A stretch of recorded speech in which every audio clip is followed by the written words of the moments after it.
ബി.ജെ.പിക്കും തൃണമൂൽ കോൺഗ്രസിനും ഏറ്റവും നിർണായകമായ ഒരു തെരഞ്ഞെടുപ്പാണ് ഈ വരുന്ന ലോക്സഭാ തെരഞ്ഞെടുപ്പ്. 42 ലോക്സഭാ സീറ്റുകൾ പശ്ചിമ ബംഗാളിലുണ്ട്. അതുകൊണ്ട് തന്നെ എല്ലാ രാഷ്ട്രീയ പാർട്ടികൾക്കും വളരെ നിർണായകമായ ഒരു സംസ്ഥാനമാണ് പശ്ചിമ ബംഗാൾ. ഈ പശ്ചിമ ബംഗാളിൽ നരേന്ദ്രമോദിക്കെതിരെ ജനവികാരം ഉയർത്തുന്നതിനായി തൃണമൂൽ കോൺഗ്രസ് വളരെ കാലമായി ശ്രമിച്ചു വരുന്നു. അതിൻ്റെ ഭാഗമായി അവരൊരു സർവേ കണ്ടക്ട് ചെയ്യുകയുണ്ടായി.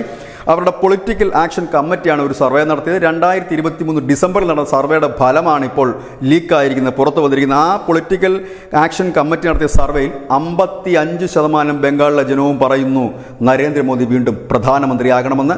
അവിടെയല്ല ഇതിൻ്റെ ട്വിസ്റ്റും, അവിടെയല്ല മമതയെ ഞെട്ടിപ്പിച്ച മറ്റൊരു വിവരവുമുള്ളത്. 5% പശ്ചിമ ബംഗാളിലെ 5% പേർ പറയുന്നു മോദി കഴിഞ്ഞാൽ യോഗിയാകണം ഇന്ത്യൻ പ്രധാനമന്ത്രി എന്ന്. അതായത് 60%, പശ്ചിമ ബംഗാളിലെ 60% പേരും ബി.ജെ.പിക്ക് അനുകൂലമായി തന്നെ ചിന്തിക്കുന്നു.